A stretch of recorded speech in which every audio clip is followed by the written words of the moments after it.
네, 안녕하십니까. 부동산학개론 이영방입니다. 자, 오늘부터는 기본서로 나가는 과정입니다. 기본서 과정에서 여러분들께서 이제 기본서의 내용도 체킹도 하시고 밑줄도 그으시고 교재를 좀 중시 여기시면서 나가셔야 됩니다. 전반적으로 우리 교재에 출제 비중이 얼마만큼 되는지는 여러분이 기본서의 목차를 참고해 주시면 좋겠습니다. 목차 부분의 경우를 보게 되면 전체적으로 우리 교재는 총 3개의 편으로 되어 있습니다. 제1편이 부동산학 총론, 제2편이 부동산학 강론, 제3편이 감정평가론으로 되어 있는데요. 이것은 국토부에서 정해진 표준 목차입니다. 지난 시험 24회를 기준으로 출제 비중이 얼마만큼 나왔는지를 점검해보면요. 부동산학 총론 부분에서 3문제가 나왔습니다.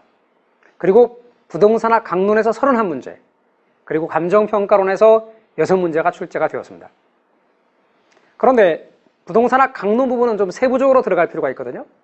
그래서 부동산학 강론 부분의 제2편 부동산학 강론 부분 6개의 장으로 되어 있는데 6개 장 중에서 제1장이 부동산 경제론입니다. 부동산 경제론은 6문제가 출제가 되었고요.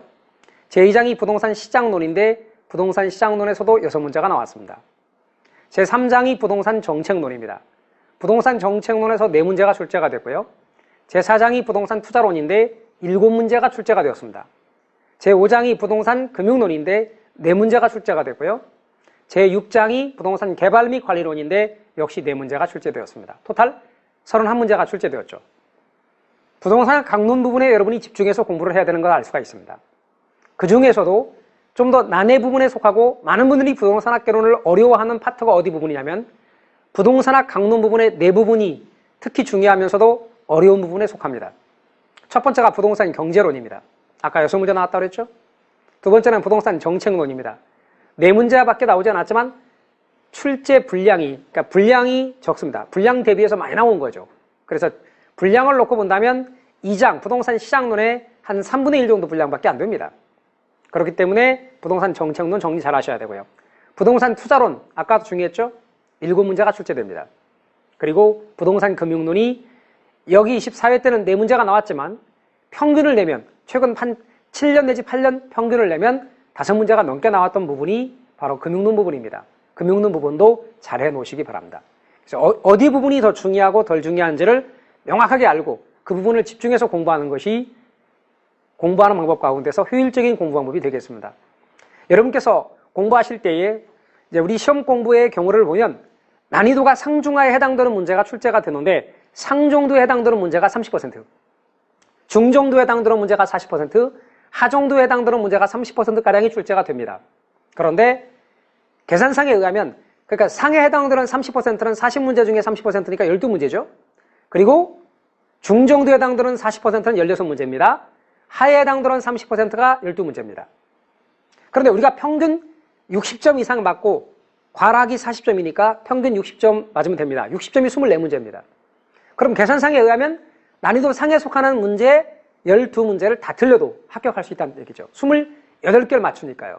그래서 우리는 기본적인 것 위주로 내용들을 잘 정리해 간다면 충분히 시험에 합격할 수 있는 시험이다라고 하는 걸 잊지 마시고 다만 난이도 하에 속하는 문제라 해서 무시하지 마시기 바랍니다. 실수로 틀리는 경우가 있으니까 난이도 하에 속하는 문제라든가 중정도에 해당되는 기본 문제도 여러분이 잘 잡아갈 수 있기를 바랍니다. 자, 그럼 이제 본격적으로 우리 내용을 나가보도록 하죠. 자, 부동산학 총론 부분으로 나가보도록 하겠습니다. 자, 부동산학 총론 우리가 공부할 부분들을 이야기를 해보면요. 부동산학 서설이라고 하는 부분이 제일 처음입니다. 그리고 부동산 개념, 부동산의 용어, 그리고 부동산 특성 부분을 집중적으로 살펴보도록 하겠습니다. 먼저 부동산학 서설이라고 되어 있는 부분에서는 출제 비중이 그리 높지 않지만 부동산학의 정의에서부터 시작을 하도록 하겠습니다. 자, 부동산학의 정의, 우리 교과서의 페이지고요. 그것을 여러분이 참고로 하시면 좋겠습니다. 부동산학의 정의라고 되어 있는 부분은 부동산학의 정의가 시험에 3번에 걸쳐 출제가 된 적이 있습니다.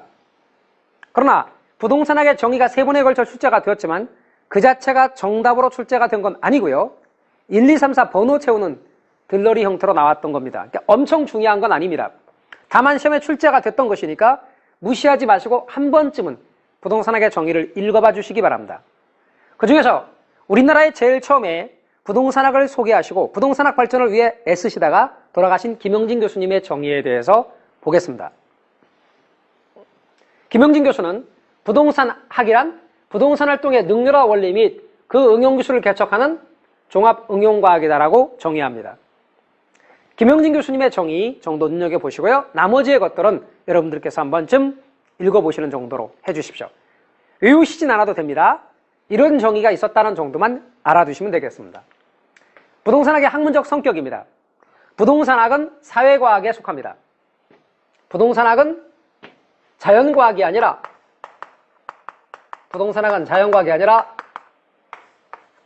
사회과학에 속한다. 물리학이나 지구과학 같은 자연과학이 아니고 부동산학은 사회과학입니다.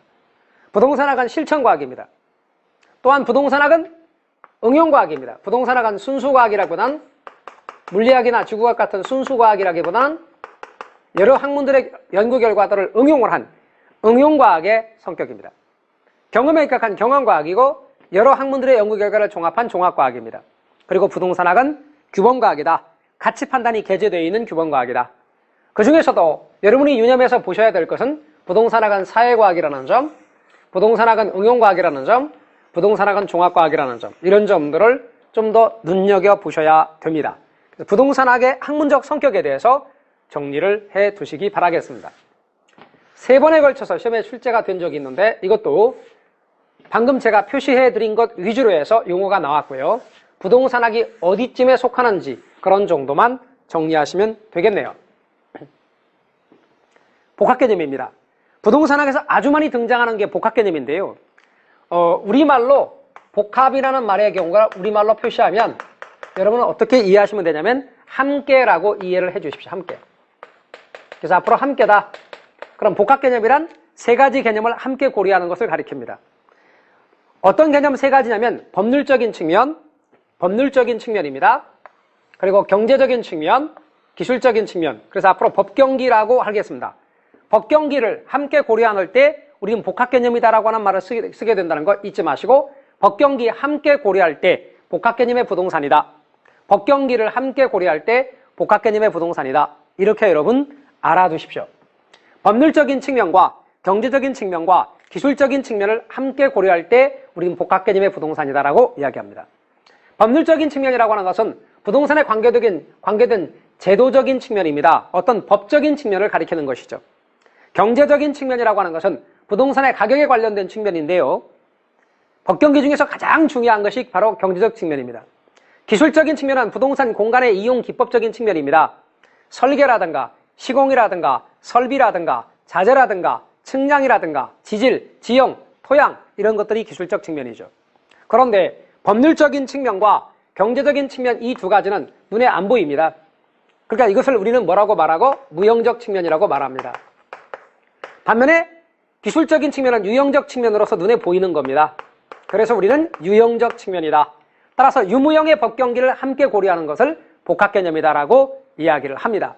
그래서 복합개념이란 말은 유무형의 법경기를 함께 고려하는 것 이런 의미에서 복합개념이다라고 이야기한다는 것을 알아두십시오. 그러니까 예를 들어서 갑이란 사람이 부동산을 사려고 한다면 법적으로 문제 있나 없나 봐야 되겠죠. 법률적인 측면을 고려해야 됩니다. 자칫 잘못하게 되면 후일에 재건축이 불가능한 건물을 산다든가 아니면 하루만 늦게 사게 되면 내가 그 세금을 내지 않아도 되는데 전 주인이 내야 될 세금을 부당하게 승계를 한다든가 이런 일이 있을 수 있지 않겠죠. 또요, 경제적 측면에서 과연 입지 선정에 관한 측면도 따져볼 수 있고요. 수익성은 얼마나 되는가 아니면 경기 변동의 흐름으로 볼 때 지금 사는 게 좋은지 더 이따 사는 게 좋은지 이런 측면을 따져봐야 되겠죠. 기술적인 측면이라고 하는 것은 위치나 지형이나 지세도 있지만 어떤 자재를 썼는지 또 내용연수는 얼마나 되는지 이런 걸 따져보는 것은 기술적인 측면이죠. 그래서 법경기를 함께 고려하는 것 우린 이것을 뭐라고 말하냐면 복합개념이다라고 이야기를 합니다. 부동산학에서 좀 중요시 여기는 것으로 자주 등장하는 것이 복합개념이니까 여러분들께서는 복합개념이다라고 하는 말의 뜻을 알아두시면 좋겠습니다. 부동산학의 연구 대상입니다. 부동산학의 연구 대상과 관련해서는 그냥 현상과 활동 2가지 정도만 알고 계십시오. 현상이라고 하는 것과 활동이라고 하는 것이 있는데 먼저 활동을 잠깐만 이야기하면 인간이 부동산을 대상으로 전개하는 관리적 측면에서 여러 가지 행위